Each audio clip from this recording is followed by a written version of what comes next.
Pricing your artwork is always a hot topic. I feel before you think about pricing your artwork, you have to work towards attaining the highest level of your own artistry that you can. And that way you've got a lot more experience under your belt. You become confident with your colour mixing and your application, and you get a sense of how much time a piece will take to create. And once you're fairly consistent with your output of work and your work's of a reasonable quality, it becomes much easier for you and more comfortable, and you're far more confident to then price your work. So when you're a beginner, you're sort of floundering a little bit because you might do a really good piece and then you might just take a couple of steps back and the next one might be a bit more complex. And so you're a little bit in limbo. So I always suggest, to practice with tiny little pieces, do as many as you can. And once you start to, and you'll feel it yourself, you start to get to a stage where you're pretty confident with what you're producing, then yes, you will be more confident pricing your work. Pricing is also not just about putting a monetary figure on one drawing. It's the overall picture of you as an artist. It's valuing yourself. It's valuing what you do and how you approach your business. So it's really quite a huge and complex subject. That's why it becomes difficult when you have to price your work. And also it's about mindset. So pricing is you looking at your art as a bit of a business, and you need to put on a business hat and take a step towards becoming professional. And that doesn't mean, you're rushing out and suddenly say, I've got to register a business name and get an ABN. It's nothing like that. It's just having a professional approach to your artwork, because that then radiates out to your audience. And that's a big part of pricing your artwork. Another thing is it's understanding what your audience feels about you. There's an overall worldwide stigma that artists should be, up in a turret painting away and starving. And that's not the case anymore. That was hundreds of years ago. And of course, poor old Vincent van Gogh was the epitome of the starving artist. And we've got to get round that and project a very positive picture of ourselves and a valuable picture of ourselves. And also with your audience, people have money blocks. And I know I do. And that comes from our experience in life. And you have to understand that. So what you think about money and value of something is completely different to somebody else. That is why it's so important that you value what you do and your artwork yourself before you start putting a value on it, monetary value on it. And as soon as you have a monetary exchange with someone, it becomes a business. So that part of your artwork, even though we sort of think some people repel from money and say, I do it because I love it. But if you want to actually sell a bit of your artwork, you've got to have a little bit of a business approach to it. And it's really important. It's thinking about answering questions from people. Always have answers ready. If you have an artwork with a pricing on it and someone says, I love that, but I don't want to pay that, you've got to have a response to that person and say, well, look, that's fine. My art's not for everyone, and just leave it at that, because that's what they valued, your art, and you can't let that offend you. That's okay. That's their perspective on art. So you've always got to filter comments about your pricing. And also people buy art because they have an emotional response to art. And that is a valuable thing. So you're making somebody happy, you are igniting a memory for them.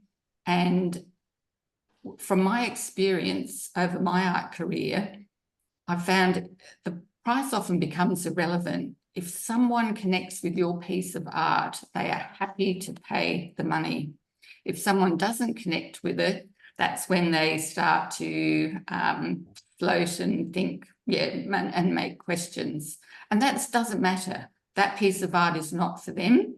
There is, and part of pricing your artwork comes down to finding your audience. You've got to connect with people that love what you do and love your art, and that will happen. So you've got to actually find those people as well. Also, you've got to, part of valuing your art is when you create a piece of art, it is an absolute original. It will be the only one in the world. And even if you often see in groups, some people will use the same images, they're always a little bit different. But if you specifically use your own photograph as reference or your own physical setup, that is totally unique.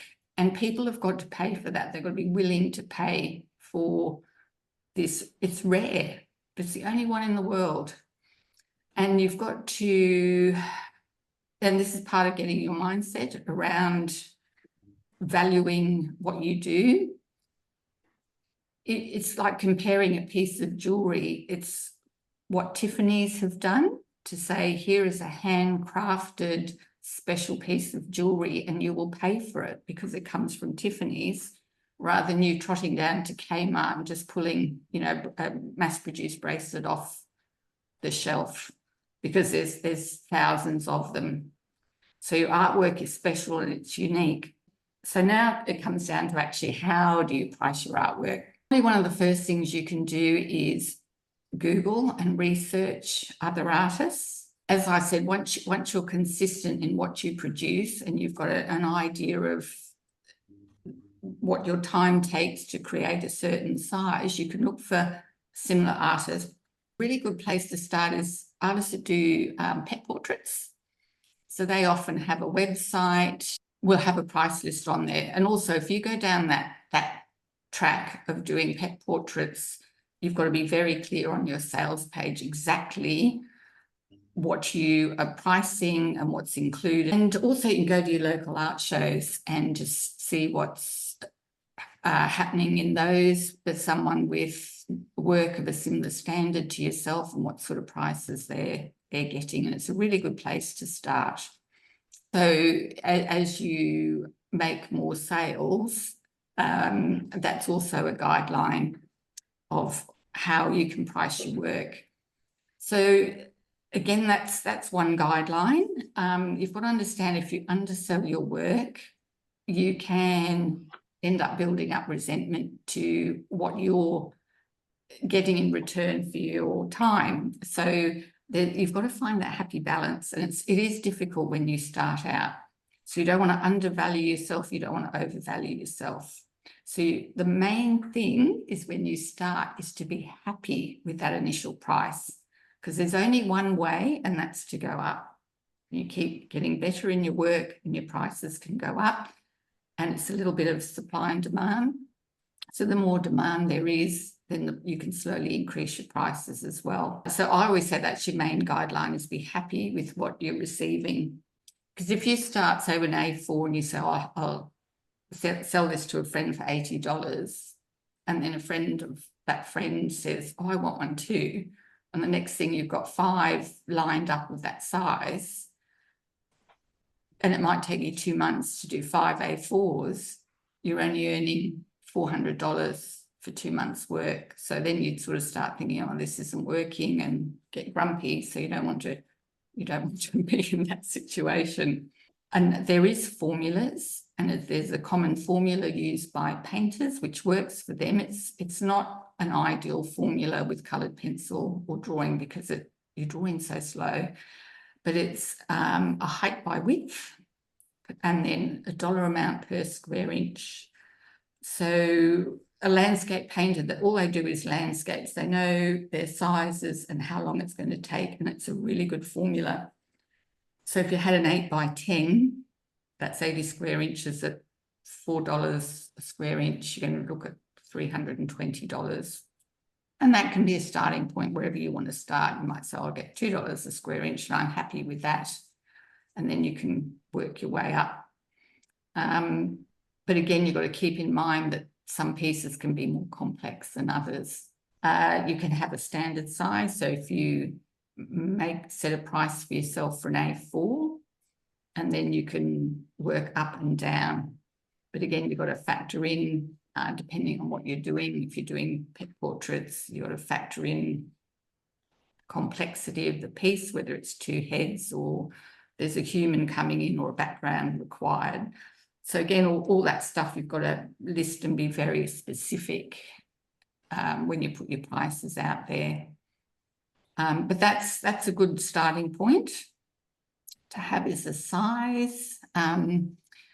The guideline I'd like you to work towards is eventually, and again, that's why I said it's important to have, albeit a level where your work is consistently good, is to price yourself at an hourly rate. And ideally, this is as you're setting up as a business, an hourly rate to cover your time, then you've got to cover your material costs, and then you've got to cover your outgoings. So you've got to factor in these things like, you might have a website that you've got to pay for, you're using electricity, you've got a bit of equipment, and of course you've got your art materials. And so all these overall costs, and also it's your experience. So people have got to be prepared to pay you for what you do. So yeah, there's a lot of things as you increase your portfolio, there's other costs will keep coming into play as well. So if you're putting work out in a show, you've got framing costs, you've got entry fees. Yeah, and start keeping a list. When I said, you put a business hat on, it's time that you kept a little bit of a record and approach everything with a little bit more of a professional level. Because the more professional you appear, the more willing people are to pay for your work. And as an artist, when you brand yourself, that's not just rushing out and picking colours, branding colours and nice fonts. You as an artist is your brand. So if you're more professional in what you do and you're consistent, if you're out on social media, consistently putting work out there, all that adds to you becoming more professional. And then people they get to know you and they are more willing to pay part with their money. You also got to set boundaries with people so they realise your worth, and it's part of valuing yourself as well.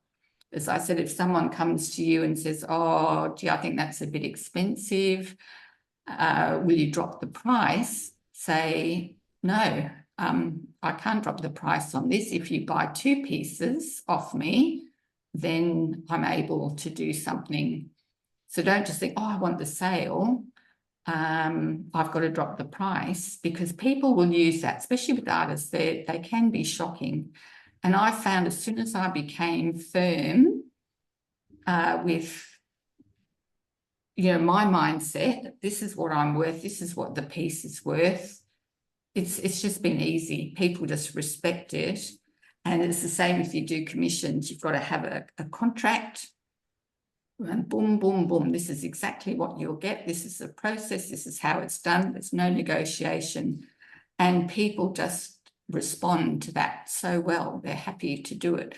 But it's when you're cruisy and you say, oh, yeah, I can do this and I can do that, people seem to make the most of it. And then they kind of push you around even more. So you've got to be quite determined and confident when you start to price your work.